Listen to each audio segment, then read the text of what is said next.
បាទសួស្តីបងប្អូនអរគ្នាសូមស្វាគមន៍មកកាន់ Channel គង់វិន A.K.S របស់ខ្ញុំបាទនៅក្នុងវីដេអូនេះផងដែរខ្ញុំនឹង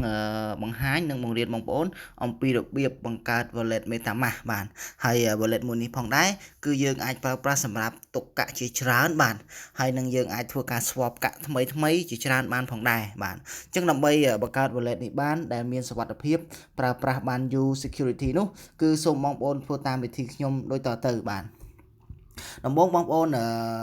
ដែលប្រើប្រព័ន្ធ Android ក៏ដោយឬក៏បងប្អូនប្រើ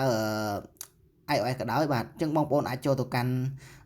Play Store ឬមួយក៏ App Store ដើម្បី download កម្មវិធី Metamask នេះមកបាទអូខេទូរស័ព្ទរបស់ខ្ញុំគឺខ្ញុំប្រើប្រព័ន្ធ Android អញ្ចឹងខ្ញុំចូលទៅកាន់ Play Store អញ្ចឹងបងប្អូនវាយពាក្យថា Metamask បាទនេះ Metamask បងប្អូនវាយពាក្យ Metamask ហើយបងប្អូន search មកបងប្អូនឃើញរូបមនុស្សរូបសត្វក្បាលឆ្កែនេះបាទអញ្ចឹងបងប្អូនចុចពាក្យ install វាមកអញ្ចឹងដោយសារតែខ្ញុំ install រួចហើយទើបវាចេញសញ្ញា open ដូចនេះបាទអញ្ចឹងបន្ទាប់ពីបងប្អូនចុច install ហើយបងប្អូននឹងឃើញ wallet មួយនេះបាទគេដាក់ Metamask នេះអញ្ចឹងបងប្អូនចុចបើកវាមកបាទពេលដែលបងប្អូនបើកបងប្អូននឹងឃើញរូបភាពនេះបាទអូខេអញ្ចឹងបន្ទាប់ពីបងប្អូនឃើញរូបភាពហ្នឹងហើយបាទបងប្អូនចុចអូសវាបន្តទៅមុខចេះមកបាទបន្តមកទៀតអូសអស់ហើយបងប្អូនចុចពាក្យថា get started បាទនៅខាងក្រោមនេះគឺមានពាក្យ get started បាទបងប្អូនចុចពាក្យ get started នេះមកបាទអញ្ចឹងមកដល់កន្លែង get started នេះគឺបងប្អូនសម្រាប់វាដាក់3អញ្ចឹងបងប្អូនចាប់អារម្មណ៍យកខាងលើគេដាក់ថា create a new wallet ខាងក្រោមគេនេះបងប្អូនបាទអញ្ចឹងបងប្អូនចុចពាក្យថា create new wallet ហ្នឹងមកហើយនៅកន្លែងនេះបងប្អូនដាក់ password បាទអញ្ចឹង password គឺវាមានរហូតដល់8ខ្ទង់អញ្ចឹងធ្វើយ៉ាងម៉េចឲ្យវាមានអក្សរ8ខ្ទង់ចូលទៅបាទអញ្ចឹងខ្ញុំនឹងបង្កើតឲ្យបងប្អូនមើលខ្ញុំដាក់អក្សរ M1 ចេះមកបាទហើយខ្ញុំដាក់1 2 3 4 5 6 7 8បាទអានេះខ្ញុំឧទាហរណ៍ទេបងប្អូនដាក់ password ឲ្យមិនក៏បានដែរឲ្យតែបងប្អូនចងចាំឲ្យវាលើស8ខ្ទង់អញ្ចឹងណាបងប្អូនបាទហើយខាងក្រោមនេះយើងដាក់ password ឲ្យដូចនឹងលើអញ្ចឹងបាទអញ្ចឹងខ្ញុំដាក់មកនេះ1 2 3 4 5 6 7 8អូខេឥឡូវពេលដែលយើងវាយ password ត្រូវហើយវានឹងចេញសញ្ញាគ្រីសបងប្អូនបាទសញ្ញាគ្រីសនៅកន្លែងនេះបាទនៅកន្លែងនេះបងប្អូនចុច remember នេះមានន័យថានៅពេលបងប្អូនបើក wallet មកគឺបងប្អូនអត់ត្រូវការវាយ password ទេតែបើសិនជាបងប្អូនអត់ដាក់ remember me នេះទេរាល់ពេលដែលបងប្អូនបើក wallet ម្ដងបងប្អូនត្រូវការវាយលេខកូដនឹងចូលបាទអញ្ចឹងបងប្អូនចង់ដាក់ក៏បានចង់បើកក៏បានចង់បិទក៏បានហើយនៅកន្លែងនេះប្រអប់មួយនេះគេដាក់ថា I understand that Metamask cannot recover this password for me នេះគឺបងប្អូនត្រូវគ្រីសវាបាទបងប្អូនគ្រីសវាមកមួយមកបាទបន្ទាប់ពីបងប្អូនគ្រីសវាហើយបងប្អូនចុចពាក្យថា create password បាទនេះបងប្អូនចុច create password ហ្នឹងមកបាទអញ្ចឹងបន្ទាប់ពីចុច create password ហ្នឹងហើយបងប្អូនត្រូវចុចពាក្យថា start បាទចុចពាក្យ start នេះមកណាបាទហើយកន្លែងនេះបាទកន្លែងនេះបងប្អូនត្រូវចុច start ម្ដងទៀតបាទចុច start មួយទៀតបាទនៅកន្លែងនេះបងប្អូនត្រូវដាក់ password ដែលបងប្អូនបាន create បង្កើតអំបញ្ញមិញបាទអញ្ចឹងខ្ញុំដាក់ password ខ្ញុំអំបញ្ញមិញមកបាទ1 2 3 4 5 6 7 8អូខេនេះខ្ញុំវាយហើយនៅពេលបងប្អូនដាក់ password ហើយបងប្អូនត្រូវចុចពាក្យថា confirm បាទអញ្ចឹងយើងចុចពាក្យ confirm 2 ដងមកបាទវាចេញមកហើយនេះអូខេអញ្ចឹងកន្លែងនេះដើម្បីឃើញrecovery passphrase នេះបងប្អូនត្រូវចុចកន្លែង view នេះបាទនេះកន្លែងហ្នឹងបងប្អូនត្រូវចុចកន្លែងហ្នឹងមកវានឹងចេញ passphrase 12ខ្ទង់ហើយបាទនេះអូខេអញ្ចឹងចេញមកបងប្អូន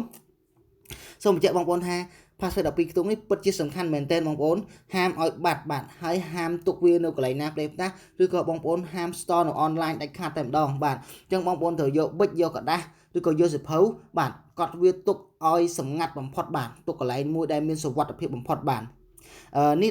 ដោយសារតែខ្ញុំជាឧទាហរណ៍សម្រាប់បងប្អូនខ្ញុំធ្វើការថតវាបាទខ្ញុំថតវាសិនដើម្បីងាយស្រួលបញ្យល់បងប្អូនបន្តទៀតតែបងប្អូនអត់មានថតឬក៏និយាយរួមបងប្អូនធ្វើយ៉ាងនេះក៏ដោយឲ្យតែបងប្អូនឲ្យដឹងខ្លួនឯងថា password 12ខ្ទង់ដែលបងប្អូនបានកត់ទុកនេះគឺវាមានសុវត្ថិភាពមិនមានជនទី2ជនទី3ណាមកឃើញនៅ password 12ខ្ទង់ហ្នឹងជាដាច់ខាតបាទបើសិនជាបងប្អូនឲ្យគេឃើញលុយរបស់បងប្អូននៅក្នុង wallet របស់បងប្អូននឹងអស់តែម្ដងបាទជាពិសេសនៅក្នុង online គឺមានការបោកប្រាស់ច្រើនបាទអញ្ចឹងសូមបងប្អូនប្រយ័ត្នឲ្យមែនទែនចំពោះ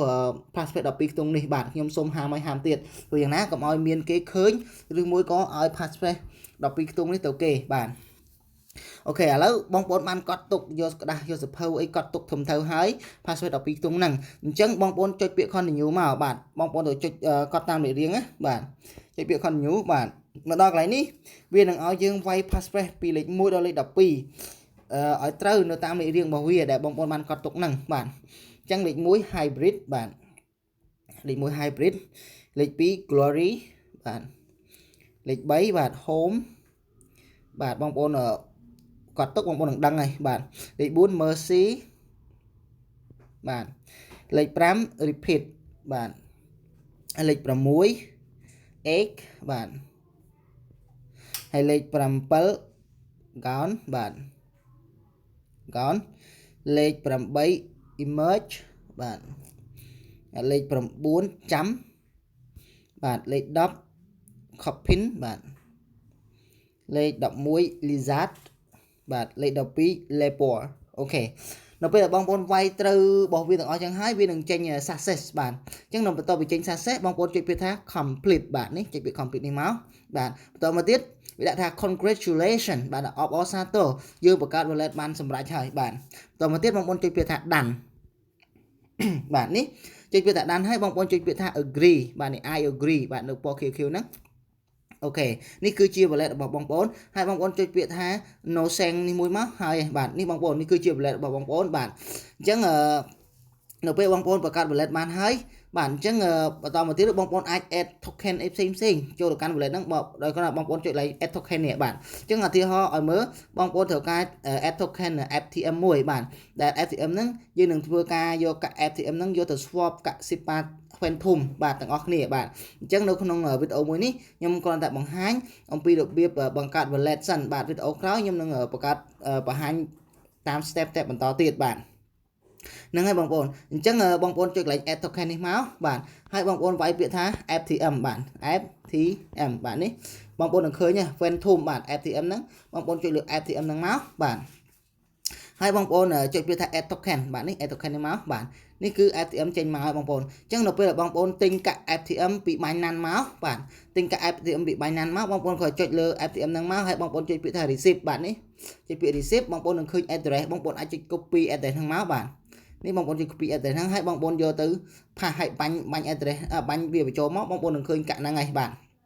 ប៉ុន្តែមិនទាន់ឃើញភ្លាមទេយើងត្រូវការ add network វាទៀតបាទអញ្ចឹងវីដេអូបន្តទៀតខ្ញុំនឹងបង្ហាញបងប្អូនអំពីរបៀប add network បាទអញ្ចឹងវីដេអូមួយនេះខ្ញុំសូមបង្ហាញអំពីតែរបៀបបង្កើត wallet ឲ្យមានសុវត្ថិភាពមួយសិនទេបាទហើយបងប្អូនដែលមានចម្ងល់ឬសំណួរអីបន្ថែមទៀតបាទបងប្អូនអាចចុច join ក្រុមរបស់ខ្ញុំបានដែលក្រុមនៅក្នុង Telegram ដែលខ្ញុំដាក់ link នៅក្នុងវីដេអូហ្នឹងបាទដាក់ក្នុង pin comment ហ្នឹងដែលក្រុមខ្ញុំឥឡូវមានសមាជិក